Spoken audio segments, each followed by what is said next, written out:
നമസ്കാരം. അപ്പം ഞാനൊരു വീഡിയോ ഇട്ടാൽ ഒരിക്കലും എനിക്ക് വിജയിക്കാനോ ഒന്നുമല്ല. എത്ര ചൊല്ലിയാണ് ഒരു മനുഷ്യൻ ക്ഷമിക്കുന്നത്. അപ്പോൾ ഇത്രയും 10 വർഷം വരെ വേദനിപ്പിച്ചിട്ട് വീണ്ടും വീണ്ടും നമ്മൾ ഒതുങ്ങി പോകുമ്പോൾ വീണ്ടും മറ്റുള്ളവരുടെ റസൂൽ പൂക്കുട്ടിയുടെയൊക്കെ മുഖം രക്ഷിക്കാൻ നമ്മുടെ തലയിൽ ഓരോന്ന് കൊണ്ട് ചേർക്കുന്നതുകൊണ്ടാണ് ആ വീഡിയോ ഇട്ടത്. അല്ല, അതിലൊരു വിജയമല്ല. ഇപ്പോഴും ഒരു ഏകദേശം ആ വീഡിയോ വന്നതിന് ശേഷം, സജനയുടെ വീഡിയോ വന്നതിന് ശേഷം ഇപ്പോഴും ഞാൻ എൻ്റെ ലൈഫിലേക്ക് തിരിച്ചെത്തിയിട്ടില്ല. ആക്ച്വലി ഇപ്പോൾ ഇനിയൊരു വീഡിയോ ഇടണ്ടെന്ന് വിചാരിച്ചാണ്. പക്ഷേ ഇപ്പോൾ ഇത് വീണ്ടും വരാൻ കാര്യം നാണക്കേട് തന്നെയാണ്. എങ്കിലും വീണ്ടും ഗതികേട് വരാനുള്ളൊരു ഗതികേട് എന്ന് പറയുന്നത് വീണ്ടും അവൾ വന്നിട്ട് വായിത്തൊന്ന് എന്തോന്ന് വിളിച്ചു പറയുകയാണ്. അപ്പോൾ ഇതിനകത്ത് അവൾ കുറേ സ്ത്രീകളെക്കുറിച്ചും ഒരു കുട്ടിയെക്കുറിച്ചും ഒക്കെ ഞാൻ സെക്സ് ചെയ്തെന്നുള്ള രീതിയിലാണ് പറഞ്ഞു വെക്കുന്നത്. ഞാൻ അങ്ങനെ ഇവൾ പറഞ്ഞ ഏതെങ്കിലും ഒരു സ്ത്രീയായിട്ട് സെക്സ് ചെയ്യുകയോ അതുകൂടാതെ ഫ്രഞ്ച് കിസിൻ്റെ കാര്യം പറഞ്ഞു അങ്ങനെ ചെയ്യുകയോ ചെയ്തിട്ടുണ്ടെങ്കിൽ ജനങ്ങൾക്ക് അത് അവൾ തെളിയിക്കുകയാണെങ്കിൽ, നിയമവും കാര്യങ്ങളും ഒരുപാട് കാര്യമുണ്ട്, അങ്ങനെ അവൾ തെളിയിക്കുകയാണെങ്കിൽ നിങ്ങൾക്ക് എന്നെ കല്ലെറിഞ്ഞു കൊല്ലാം. ഞാൻ അങ്ങനെ ഒരു സംഭവമേ ചെയ്തിട്ടില്ല. പിന്നെ അവർ ഓഡിയോ കേൾപ്പിച്ചു. ഞാൻ തന്നെ എൻ്റെ വീഡിയോയിൽ ഞാൻ പറഞ്ഞതാണ്. ഓൾറെഡി ഇവളെ എന്നെക്കുറിച്ചുള്ള അലിഗേഷൻസ് എല്ലാം പറഞ്ഞ് ഇട്ടതിന് ശേഷം ഞാൻ അന്ന് ഇത് കണ്ടിട്ട് വിളിച്ചിട്ട് ഞാൻ അവളുടെ അടുത്ത് കാല് ഓടിക്കുന്നുണ്ട്. ആ വീഡിയോ എടുത്ത് കളഞ്ഞി. എന്നിട്ട് ആ 17ൻ്റെ കാര്യം അങ്ങനെയല്ല, നീ അത് ക്ലാരിറ്റി ചെയ്ത് ജനങ്ങളോടൊരു വീഡിയോ ഇടും, ഇല്ലെങ്കിൽ ഞാൻ മരിക്കുമെന്ന് ഞാൻ പറഞ്ഞ കാര്യമാണ്. പക്ഷേ അത് അവിടുന്ന് എഡിറ്റ് ചെയ്ത് ആ ഒരു കാര്യത്തിലേക്ക്, ഒറ്റ ഒരു കാര്യത്തിലേക്ക് കൊണ്ടെത്തിച്ചു. ആ വീഡിയോ മൊത്തം ഡിലീറ്റ് ചെയ്യാൻ പറഞ്ഞതാണ്. എന്നിട്ട് ആ ഡിലീറ്റ് ചെയ്തിട്ട് ഈ പോക്സോടെ എങ്കിലും നീ ആ 17 വയസ്സുള്ളെങ്കിലും നീ പറഞ്ഞിട്ട് ക്ലാരിറ്റി. എന്നിട്ട് അവൾ പറഞ്ഞു ഊമക്കത്തിൻ്റെ കാര്യം അത് വന്നോളൂ, അങ്ങനെ എന്തൊക്കെ കഥ പറഞ്ഞു. അടുത്ത ഒരു ഇലക്ഷൻ വരികയാണ്, അപ്പോഴത്തേക്ക് അതൊക്കെ മറിഞ്ഞു പോകുന്നു. ആ സംഭാഷണത്തിനിടയ്ക്കുള്ളതാണ് ഞങ്ങൾ കേൾപ്പിച്ചത്. ഇത്രയും സജന ഒരു 10 വർഷം ഒരു മനുഷ്യനെ ഇട്ട് നശിപ്പിച്ച് അവൻ്റെ ജീവിതം ഇല്ലാതാക്കി. ഇനി എന്ത് ജീവിതമാണ് എനിക്കുള്ളത്? എന്നിട്ട് വീണ്ടും വന്ന് നീ എന്തായാലും വിജയിച്ച് നിൽക്കുന്ന ഒരാളല്ലേ, വീണ്ടും വന്ന് റസൂലിനെ രക്ഷിക്കാൻ വേണ്ടി. ഇത് റസൂലിൻ്റെ കളി തന്നെയാണ്. ഉപദേശിക്കുന്ന കംപ്ലീറ്റ് അവനാണെന്നറിയാം. അവനൊരിക്കലും പുറത്ത് വരത്തില്ല. അവൻ സജിനെ വെച്ച് കളിപ്പിച്ചുകൊണ്ടിരിക്കും. നീ എന്തിനാണ് സജന വീണ്ടും ഇങ്ങനെ മെഴുകുന്നത്? അതാണൊക്കെ നിൻ്റെ കൂട്ടുകാരികളെക്കുറിച്ച്. ആ ദിയാസനെ പുറത്ത് വരത്തില്ലെന്നാണോ? അവളൊന്നും ജീവിതത്തിൽ ചെയ്യാത്ത കാര്യങ്ങൾ നീ പറയുമ്പോൾ അവളിത് പുറത്ത് വന്ന് പറയത്തില്ലെന്ന് നിനക്ക് തോന്നുന്നു? നമുക്കൊരു കാര്യം മനസ്സിലാക്കണം. നീ തെറ്റുകൾ ചെയ്തിട്ടാണ് നീ ഇങ്ങനെ വെള്ളം കുടിക്കുന്നത്. ആ തെറ്റുകൾ ചെയ്യാത്ത ഓരോ ആൾക്കാരെ നീ വലിച്ചിടുമ്പോഴത്തേക്ക് എപ്പോഴും തെറ്റിനെ മറയ്ക്കാൻ വലിയ പാടാണ്. തെറ്റ് ചെയ്യാത്തവർ അവർ രക്ഷപ്പെടും. അതൊരു ദൈവനീതിയാണ്. നീ വീണ്ടും ഇങ്ങനെ മെഴുകാതെ. ഞാൻ നിൻ്റെ ഇതിലേക്ക് തിരിച്ചു വരുന്ന ഒറ്റ ഒരു റിക്വസ്റ്റ് മാത്രമേ എനിക്കുള്ളൂ. എൻ്റെ കുഞ്ഞിനെ നീ എനിക്ക് തിരിച്ചു തരണം. കാരണം ഞാനിപ്പം കുറച്ച് ദിവസമായിട്ട് വിളിച്ചിട്ട് പോലും നീ എനിക്ക് കോൾ അറ്റൻഡ് ചെയ്യിപ്പിക്കുന്നില്ല. അത് വല്ലാത്തൊരു മാനസികാവസ്ഥയാണ്. ഇത്രയൊക്കെ ദ്രോഹിച്ചതുപോലെ അല്ലെങ്കിൽ ഞാൻ ആ ഒരൊറ്റ കാര്യം കേസുമായിട്ട് ഞാൻ പോകും. കാരണം ഇത്രയും ഞാൻ പ്രിവെൻറ്റ് ചെയ്യാൻ വേണ്ടിയിട്ടായിരുന്നു നിനക്കും അല്ലെങ്കിൽ റസൂൽ പൂക്കുട്ടിക്ക്. കാരണം നിങ്ങൾ കള്ളക്കേസിൽ കൊടുക്കുമെന്ന് അറിയാൻ വലിയ ആൾക്കാരാണ്. അപ്പോൾ എന്നെ പ്രിവെൻറ്റ് ചെയ്യാൻ വേണ്ടിയിട്ടുള്ള കേസുകൾ കൊടുത്തിട്ടുള്ളത്. യഥാർത്ഥത്തിൽ നിന്നെയൊക്കെ അകത്ത് കടത്തേണ്ടുള്ള എത്രയും സംഭവങ്ങളുണ്ടെന്നറിയാം. എൻ്റെ വക്കീൽ തന്നെ എനിക്ക് പറഞ്ഞു. പക്ഷേ ഞാൻ അങ്ങനെ പോലും നിങ്ങളെ ദ്രോഹിക്കാൻ വന്നിട്ടില്ല. നിനക്ക് റസൂലിൻ്റെ കൂടെ ജീവിക്കണമെങ്കിൽ ജീവിച്ചോ, പക്ഷേ എൻ്റെ കുഞ്ഞിനെ എനിക്ക് തരണം. അതിന് എന്ത് രീതിയിലായാലും നിനക്കറിയാമല്ലോ ഞാനോട്ടുള്ള അറ്റാച്ച്മെൻറ്റ്. ഇനി ആ വിവാഹം പോലും ഇല്ല. അപ്പോൾ എനിക്ക് കുഞ്ഞുമായിട്ട് മാത്രമേ ഉള്ളൂ. അവനോട്ടുള്ള അറ്റാച്ച്മെൻറ്റ് നിനക്ക് വ്യക്തമായിട്ട് അറിയാവുന്നതാണ്. നീ ദ്രോഹിക്കരുത്. പിന്നെ നീ നിൻ്റെ കൂട്ടുകാരികൾ ഒരുപാട് പേരെക്കുറിച്ച് പറഞ്ഞു. അതിൽ ഒരു കൂട്ടുകാരി എനിക്ക് നിൻ്റെ ഗൾഫിലുള്ള ആ സുഹൃത്തിൻ്റെ ഒരു ഓഡിയോ ഒന്നെന്തായാലും കേട്ടു. പക്ഷേ ഇവൾക്ക് അത് പറയുമ്പോഴാണ് കള്ളില്ലാണ്ട് പറ്റില്ല. MDMA എന്നൊരു സാധനം ഇവള് പറഞ്ഞല്ലോ വീഡിയോയിൽ. എനിക്ക് അത് കണ്ടുകൊണ്ട് മാത്രമാണ് ഞാനിപ്പോൾ ഇത് ചെയ്യണത്. ഈ MDMA എന്ന് പറഞ്ഞ സാധനം സജനനെ തലക്ക് പിടിച്ച് നമ്മളിങ്ങനെ കുലുക്കിയാലില്ലേ, സജനയുടെ മൂക്കിന്ന് ഒരു 3-3.5 കിലോയോളം MDMA കിട്ടും. സത്യമാണ് ഞാൻ പറയണം. ഈ സാധനം ഇല്ലാതെ സജനക്ക് പറ്റില്ല. അഡിക്ഷൻ എന്ന് പറഞ്ഞാൽ അങ്ങേറ്റത്തെ അഡിക്ഷനാണ്. അതിൻ്റെ ഇടയിൽ സജന പറയുന്ന വേറെ കുറച്ച് കാര്യങ്ങളുണ്ട്. വേറെ കുറേ അലിഗേഷൻസ്. അതായത് ഇവൾക്കത് ചെയ്ത ആൾക്കാരുടെ പേര് ഇവള് പറയാണ്ട് അതല്ലാത്ത ആൾക്കാരുടെ പേര് സജനാണ്. ഇവള് പറയുന്നുണ്ട് എന്നെ കുറേ നല്ല ആൾക്കാർ കൂടി ഇടപെടുത്തി എന്നെ കൊണ്ട് എവിടാക്കി, എന്നെ എയർപോർട്ടിൽ നിന്ന് കയറ്റി വിട്ടു എന്ന്. അവളെ എയർപോർട്ടിൽ നിന്ന് കയറ്റി വിട്ട ആള് ഞാനാണ് സജന നൂർ. അത് ഞാൻ പരിചയപ്പെടുമ്പോൾ സജന ഫിറോസ് ആണ്. അതിനുശേഷമാണ് ഇവൾക്ക് കുറേ ബന്ധങ്ങൾ ഞാൻ കണ്ടത്. ഫിറോസ് അറിഞ്ഞതിന് ശേഷം പിന്നെ ഫിറോസിനെ അവൾക്ക് കൊണ്ടുനടക്കാൻ പറ്റില്ലല്ലോ. അവളത് നൂറാക്കി. ഈ പറഞ്ഞ സജന നൂറിനെ എയർപോർട്ടിൽ നിന്ന് കയറ്റി വിട്ടിട്ട് അതിൻ്റെ വീഡിയോ എൻ്റെ കയ്യിലുണ്ട്. അത് അവൾ കയറി പോണേ, അവളുടെ ഇമിഗ്രേഷൻ കഴിഞ്ഞ് കയറി പോണ വരെ ഞാൻ ആ എയർപോർട്ടിൽ ഞാൻ നിൽക്കുകയാണ്. ഈ ആക്കി കൊടുത്തു എന്ന് പറഞ്ഞ എൻ്റെ റസൂൽ പൂക്കുട്ടിയാണ് എൻ്റെ അങ്ങനെ ഇങ്ങനെ ദൈവം എന്നൊക്കെ പറഞ്ഞില്ലേ. റസൂൽ പൂക്കുട്ടി എന്ന് പറഞ്ഞ വ്യക്തിയുടെ ഫസ്റ്റ് തുടങ്ങിയിട്ടുള്ള കാര്യങ്ങൾ ഞാൻ പറഞ്ഞുതരാം. ലക്ഷ്മി ജയനും ഞാനുമാണ് ഈ റസൂൽ പൂക്കുട്ടീനെ ആദ്യം കാണുന്നത്. ഈ ഞങ്ങളുടെ ഗ്യാങ്ങിൽ കണ്ടു കഴിഞ്ഞാൽ അന്ന് ഞങ്ങൾ എല്ലാവരും കൂടി ഫോട്ടോ എടുത്തിട്ടുണ്ട്. ഫോട്ടോ എടുത്ത സമയത്തും ഈ പറഞ്ഞ പോലെ തന്നെ അവൾക്കൊരു ഒറ്റ മൂവിയുടെ ഇതിനൊരു പാട്ടിൻ്റെ സീനൊക്കെ അപ്പം ഞങ്ങളുടെ ഫോൺ നമ്പറൊക്കെ ഉണ്ട്. ഈ റസൂൽ പൂക്കുട്ടി എനിക്കും മെസ്സേജ് അയച്ചിട്ടുണ്ട്, ലക്ഷ്മി ജയന് മെസ്സേജ് അയച്ചിട്ടുണ്ട്. സെക്സി ആയിട്ടുള്ള കുറച്ച് നല്ല സ്ട്രെയിറ്റ് ഫോർവേഡ് അല്ലാത്ത മെസ്സേജുകളാണ് അയാൾ അയച്ചത്. യു ലുക്ക് സെക്സി ബോംബ് അങ്ങനത്തെ ഒരു കൈൻഡ് ഓഫ് അങ്ങനത്തെ ഒരു മെസ്സേജുകളൊക്കെയാണ് ഇയാൾ അയച്ചപ്പോൾ അപ്പം ഞാനും ലക്ഷ്മി ജയനും കൂടി ഇങ്ങനെ പറയണതേ റസൂൽ പൂക്കുട്ടി മെസ്സേജ് അയക്കുന്നുണ്ട്. അപ്പോൾ അവളോട് ആടി എനിക്ക് അയക്കുന്നുണ്ട്, അപ്പം നിനക്കെന്ത് മെസ്സേജ്? അപ്പം ഞങ്ങൾ അങ്ങോട്ടും ഇങ്ങോട്ടും ഫ്രണ്ട്സ് ഞങ്ങൾ ഡിസ്കസ് ചെയ്യുന്നുണ്ട്. ഇതെല്ലാം കഴിഞ്ഞതിന് ശേഷം ലക്ഷ്മി ജയൻ നാട്ടിൽ വന്നതിന് ശേഷമാണ് റെക്കോർഡിങ്, ഒറ്റ മൂവിയുടെ പാട്ടിൻ്റെ റെക്കോർഡിങ്ങിനാണ് സജനനുമായിട്ട് പോയത്. സജനനുമായിട്ട് പോയപ്പോൾ അന്നാണ് അവിടെ ഇവളിങ്ങനെ വെയിറ്റ് ചെയ്ത് നിൽക്കുമ്പോഴാണ് റസൂൽ പൂക്കുട്ടി അവിടെ ചെല്ലണതും ഇവർ തമ്മിൽ കാണണതും നമ്പർ കൈമാറുന്നതും എല്ലാം ആ സമയത്താണ്. അതിനുശേഷം ഇയാൾ ഞങ്ങൾക്ക് അയച്ച പോലത്തെ മെസ്സേജ് സജനക്കും അയച്ച്. സജന ഈ പറഞ്ഞ പോലെ തന്നെ ഈ ഈ കാലം നീട്ടി വെച്ചുകൊണ്ടിരിക്കുകയാണ് സജന വീഴാൻ വേണ്ടിയിട്ട്. ഏതൊരാണ് വന്നാലും സജന വീഴും. സജന നല്ല പ്രേമരോഗമാണ്. അതൊക്കെ ഞങ്ങൾ ലിറ്ററലി ഞങ്ങളുടെ കണ്ണുകൊണ്ട് കണ്ടിട്ടുണ്ട് അങ്ങനത്തെ കാര്യങ്ങളൊക്കെ. അതിന്റെ പ്രൂഫ് അടക്കം എന്നോട് ചോദിച്ചാൽ ഞാൻ തരാം ഇതിന്റെ പ്രൂഫ് എല്ലാം. റസൂൽ പൂക്കുട്ടി ഇവൾക്ക് മെസ്സേജ് അയക്കുന്നു. അപ്പം ഞങ്ങൾ എല്ലാവരും കൂടി കളിയാക്കുന്നുണ്ട്, സജന നിനക്ക് അയച്ച പോലത്തെ മെസ്സേജ് എനിക്കും ലക്ഷ്മിക്കും ഒക്കെ അയച്ചിട്ടുണ്ട്, അപ്പം ഇതുപോലെ എത്ര പേർക്ക് അയച്ചിട്ടുണ്ടാവും. അപ്പൊ അല്ല, എന്നോട് ഭയങ്കര സ്നേഹമാണ്, എന്നോട് ഭയങ്കര പ്രേമമാണ്. അവൾ അങ്ങനെ തന്നെയാണ് പറഞ്ഞത്. ഇന്ന് സജന ഫിറോസ് ആണ്. അപ്പൊ ഈ ഫിറോസ് വിളിക്കും, വീഡിയോ കോളിൽ വിളിക്കുമ്പോൾ അപ്പം ഫിറോസ് വീഡിയോ കോളിൽ വിളിക്കുമ്പോഴത്തേന് റസൂൽ പൂക്കുട്ടി ഉറങ്ങണമായിരിക്കും. അപ്പോഴാണ് വീഡിയോ കോൾ പറയണോ ശല്യം വിളിക്കേണ്ടെന്നുള്ള രീതിയിലാണ് ഇവള് ഫിറോസിന്റെ ഫോൺ എടുക്കണം. പക്ഷെ ഫോൺ എടുത്തതിന്റെ ടോക്ക് മാറി. എന്താണ് വിശേഷം? അപ്പൊ ഞങ്ങൾ തന്നെ ഇവളോട് ചോദിച്ചിട്ടുണ്ട്, അല്ല മോളെ നിനക്ക് സത്യത്തിൽ എന്താ നിന്റെ പ്രശ്നം എന്ന് ഞങ്ങളെല്ലാരും ചോദിച്ചിട്ടുണ്ട്. അപ്പോൾ ഇവള് ഈ ഫിറോസ് എന്ന് പറഞ്ഞ ഈ വ്യക്തിയുടെ അടുത്ത് വീഡിയോ കോൾ സംസാരിച്ച് ശരി ആ കുഴപ്പമൊന്നുമില്ല ഇവിടെ എല്ലാം ഓക്കെയാണ് ആ ശരി എന്ന് പറഞ്ഞ ഫോൺ വെച്ചിട്ട് ഇവളെന്താക്കും റസൂൽ പൂക്കുട്ടിയുടെ സംസാരിക്കും. ഈ റസൂൽ പൂക്കുട്ടി പല പ്രാവശ്യവും പറഞ്ഞിട്ടുണ്ട്, സജന ഞാൻ എൻ്റെ ഫാമിലിയുടെ കൂടെ ഇരിക്കുമ്പോൾ നീ എന്നെ വിളിക്കരുത്, എനിക്കത് പ്രശ്നമാണ്, എന്നെ വിളിക്കരുത്, എൻ്റെ ഭാര്യ അറിഞ്ഞാൽ അത് പ്രശ്നമാവും. പക്ഷെ ഇവൾക്ക് അത് പറയുമ്പോഴാണ് കള്ളില്ലാണ്ട് പറ്റില്ല. MDMA എന്നൊരു സാധനം ഇവള് പറഞ്ഞല്ലോ വീഡിയോയിൽ. എനിക്ക് അത് കണ്ടുകൊണ്ട് മാത്രമാണ് ഞാനിപ്പോൾ ഇത് ചെയ്യണത്. ഈ MDMA എന്ന് പറഞ്ഞ സാധനം സജനനെ തലക്ക് പിടിച്ച് നമ്മളിങ്ങനെ കുലുക്കിയാലില്ലേ, സജനയുടെ മൂക്കിന്ന് ഒരു 3-3.5 കിലോയുള്ള MDMA കിട്ടും. സത്യമാണ് ഞാൻ പറയണ. ഈ സാധനം ഇല്ലാതെ സജനക്ക് പറ്റില്ല. അഡിക്ഷൻ എന്ന് പറഞ്ഞാൽ അങ്ങേറ്റത്തെ അഡിക്ഷനാണ്. ഇവന്റെ ഏതെങ്കിലും ഒരു പ്രോഗ്രാം എടുത്ത് ആ പേജിൽ നോക്കിയാൽ അറിയാം, സജനയുടെ ഒരു ഡാൻസ് ഉണ്ട് അതിനകത്ത്. അടിച്ച് കയറ്റിയിട്ട് സ്റ്റേജിൽ കയറിയതാ സജന. സ്റ്റേജിൽ കയറിയിട്ട് സ്റ്റെപ്പ് വരെ മറന്നുപോയിട്ട് ഇവൾ ആ സ്റ്റേജിൽ നിന്ന് ഇറങ്ങി പോകുന്നില്ല. കവറപ്പ് ചെയ്ത് നെക്സ്റ്റ് പിള്ളേർ കയറി കൂടെ കളിക്കുന്ന പിള്ളേർ കവറപ്പ് ചെയ്ത് കളിച്ചിട്ടാണ് ആ പ്രോഗ്രാം ഇതാക്കിയത്. ഈ പറഞ്ഞ ലക്ഷ്മിയൊക്കെ കാല് പിടിച്ചിട്ടാണ് സജനനൊന്ന് അവർ സ്റ്റേജിൽ കയറ്റിയത്. അപ്പൊ അവൾ ചെയ്ത കാര്യമാണിത്. ഈ സാധനം അടിച്ച് കയറ്റി തിരിഞ്ഞ് ഇതില്ലാണ്ട് അവൾക്ക് പറ്റില്ല. അപ്പൊ ആ സാധനം കണ്ടിട്ടേ ഇല്ലാന്ന് പറഞ്ഞപ്പം എനിക്ക് അതാണ് ഏറ്റവും വലിയ അത്ഭുതം തോന്നിയത്. കഞ്ചാവ്, ഈ പറഞ്ഞ സാധനം, സിഗരറ്റ് 2 മണി 3 മണിക്കൊക്കെ താഴെ ഗ്രോസറിന്ന് വാങ്ങിച്ചു കൊടുക്കേണ്ട അവസ്ഥ വന്നിട്ടുണ്ട്. എവിടെയെങ്കിലും ഒരു വീട്ടിൽ കയറ്റാൻ കൊള്ളൂല. ഏതെങ്കിലും ഒരു സ്ഥലത്ത് കൊണ്ടുപോയാൽ അവൾക്ക് ഇഷ്ടപ്പെട്ട സാധനം അവൾ അതങ്ങ് എടുക്കും.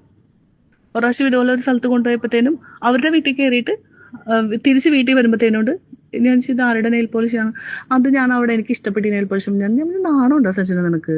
ഈ ആണുങ്ങളുടെ കേസ് അത് ഒരു ഭാഗത്ത് അങ്ങനെ കിടക്കുകയാണ്. അല്ലാണ്ടുള്ള ഇവളുടെ ക്യാരക്ടറാണ് ഞാൻ പറയണത്. വൃത്തികെട്ട ക്യാരക്ടർ എന്ന് വെച്ചാൽ ഇവള് പറയുന്നുണ്ട് രേണുസുതിനെ പോലെ എന്നൊക്കെ. സത്യം പറയട്ടെ, രേണുസുതിയൊക്കെ ഇല്ലേ പൂവിട്ട് പൂജിക്കണം.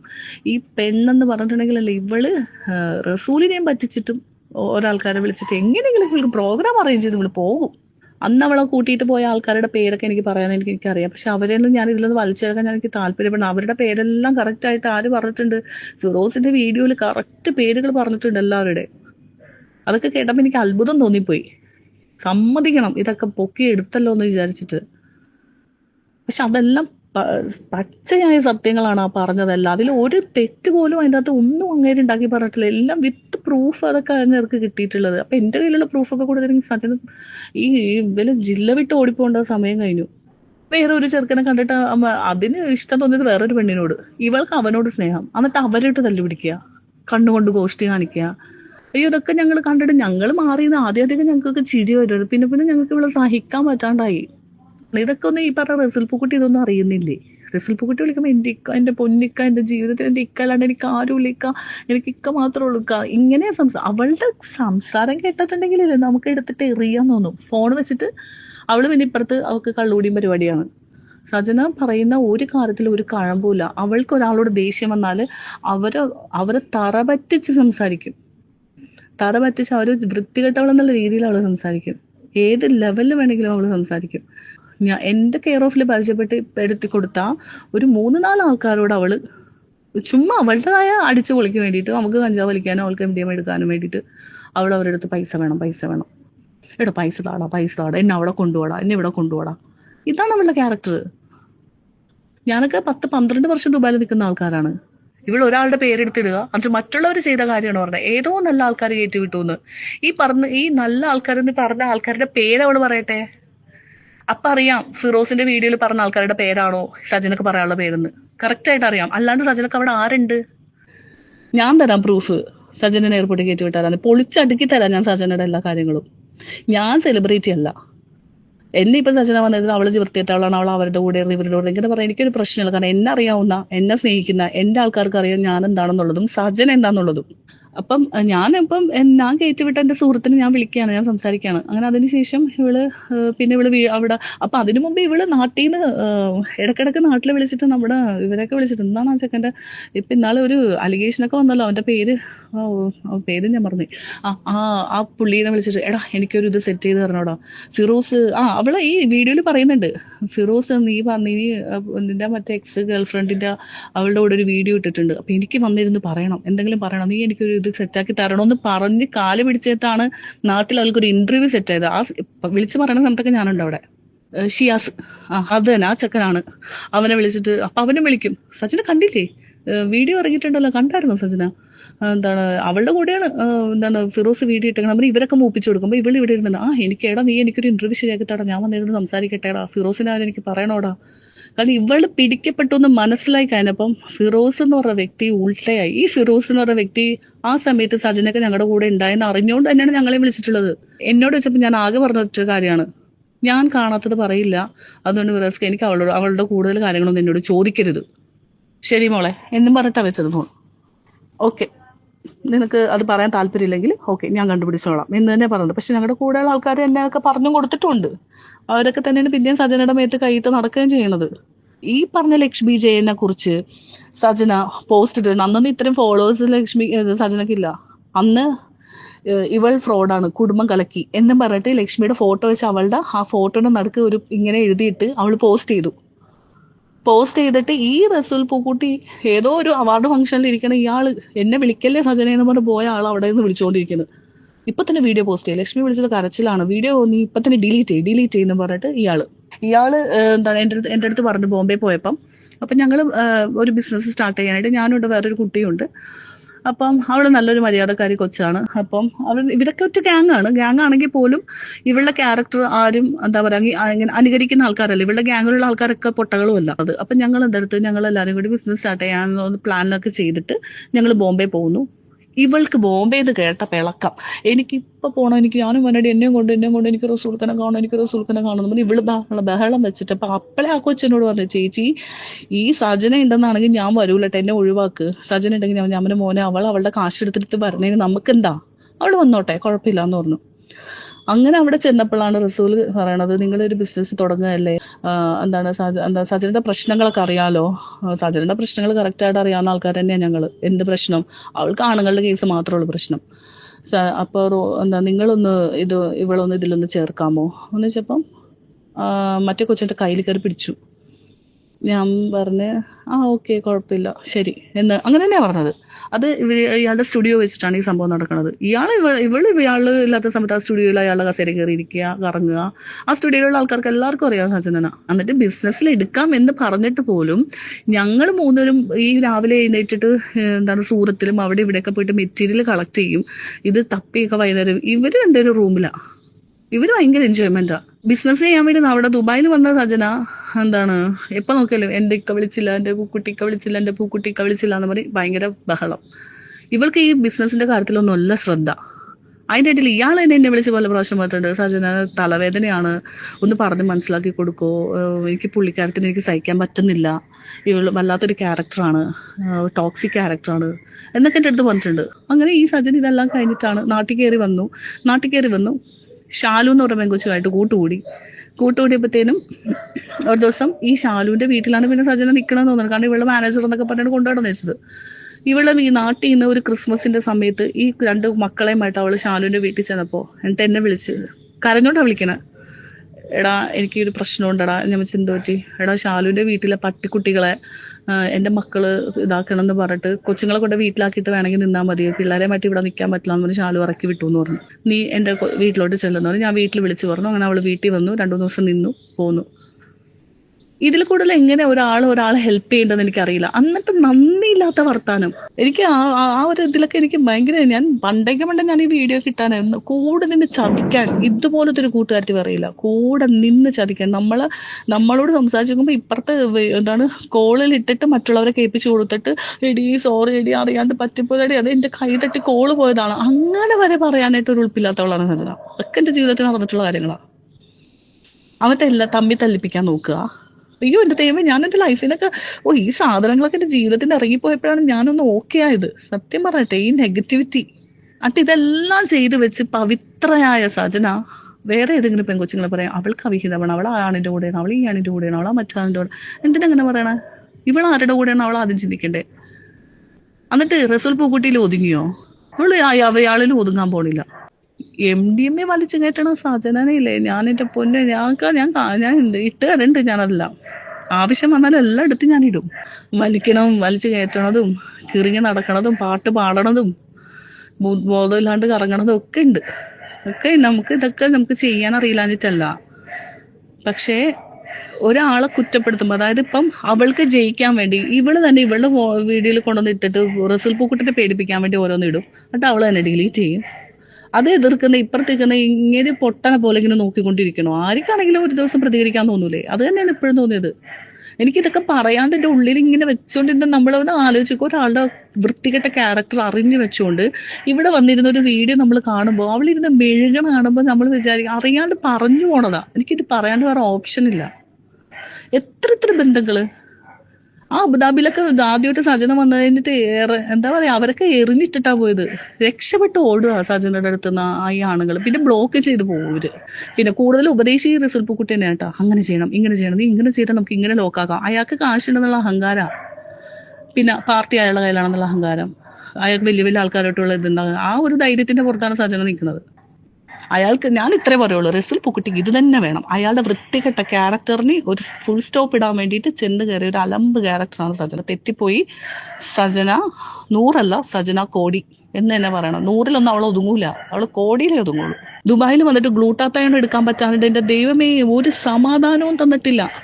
അന്നും ഈ പറഞ്ഞ പോലെ തന്നെ എൻ്റെ ഏതോ ഫ്രണ്ട്സിനെയൊക്കെ വിളിച്ചിട്ട് എടാ എനിക്ക് ഗ്ലൂട്ടാത്തയോൺ എടുക്കണോടാ, കുറച്ച് പൈസ കൊടുക്കുമെന്ന് പറഞ്ഞിട്ട്, അതായത് ഇവൾ അടിച്ചു പൊളിക്ക് വേണ്ടിയിട്ടാണ് ഇവള് കടം വാങ്ങിക്കുന്നത്. അയ്യോ എൻ്റെ ജീവിതത്തിൽ ഞാൻ ഇത്ര വേസ്റ്റ് ഒരു സാധനത്തിന് ഞാൻ കണ്ടിട്ടില്ല. എൻ്റെ ജീവിതത്തിൽ ജീവിക്കാൻ വേണ്ടി പലരും എന്തും ചെയ്തോട്ടെ, ഇത് ചതിക്കാൻ വേണ്ടി മാത്രം മറ്റുള്ളവരുടെ കൂട്ടുകൂടുന്ന ഒരു വ്യക്തി. MDMA എന്നൊക്കെ പറയുന്ന ചെറിയ അലിഗേഷൻ അല്ല. ദിയാസന MDMA അടിച്ചൊന്നും ക്യാരിയറായിരുന്നു. അവൾ വെറുതെ ഇരിക്കുന്നില്ല, അവളുള്ള സത്യം തെളിയിക്കും. വീണ്ടും നീ നാളും പിന്നെ യൂട്യൂബേഴ്സ് വീഡിയോസ് ഇടുന്നതെന്നും പറഞ്ഞ് നീ പറയുന്നത്, നമ്മൾ കൊടുക്കാത്തൊരു കാര്യം ഒരിക്കലും യൂട്യൂബേഴ്സ് ഇടത്തില്ല. അവർ പബ്ലിക്കലി പറയുന്ന കാര്യം തന്നെയാണ് ഇടുന്നത്. 99% ആൾക്കാർ അത് തന്നെ ചെയ്യുന്നത്. പിന്നെ 1% ഉള്ളത് ജനങ്ങൾ കാണുമ്പോൾ തന്നെ അറിയാം. ഈ റസൂൽ പൂക്കുട്ടിയുടെ ക്യാഷ് മേടിച്ചിട്ട് ഒരിക്കൽ പോലും ഒരു യൂട്യൂബറുണ്ട് അങ്ങനെ റസൂൽ പൂക്കുട്ടിയുടെ ക്യാഷ് മേടിച്ചിട്ട് അയാൾ ഒരിക്കൽ പോലും കുറ്റം പറയാതെ ബാക്കിയുള്ളവരുടെ നേരത്തെ കുറ്റം ചാരിക്കൊണ്ടിരിക്കും. അപ്പോൾ ഇത്രയേ ഉള്ളൂ എനിക്ക് സജനയോട് കൂടി പറയാനുള്ളതാണ്. കാരണം ഫോണുകളെല്ലാം ബ്ലോക്ക് ചെയ്ത് വെച്ചിരിക്കുകയാണ്. കുഞ്ഞുമായിട്ടൊരു കണക്ഷനില്ല. എനിക്കിത് മുന്നോട്ട് കൊണ്ടുപോകണമെന്നില്ല, നിങ്ങൾക്ക് കേസ് തരണമെന്നില്ല. പക്ഷേ കുഞ്ഞിനെ തന്നില്ലെങ്കിൽ ഞാൻ ആ വഴിക്ക് പോകും. ഇനിയിപ്പം എന്നെ കള്ളക്കേസ് നിങ്ങൾ കുടിക്കാനും എനിക്ക് കുഴപ്പമില്ല, കൊന്നാലും കുഴപ്പമില്ല. പക്ഷേ കുഞ്ഞിനെ വെച്ച് കളിക്കരുത്. അത് വളരെ തെറ്റാണ്. കാരണം ഇനി അവൻ എൻ്റെ കൂടെ വന്നാൽ നല്ല ഫ്യൂച്ചർ അവനുണ്ടാകും. പ്ലീസ്, അതുകൊണ്ട് ഞാൻ റിക്വസ്റ്റ് ചെയ്യുകയാണ്, കുഞ്ഞിനെ വെച്ച് കളിക്കരുത്. നീ റസൂൽ പൂക്കുട്ടിയുടെ ആരോട് വേണമെങ്കിൽ ജീവിച്ചു.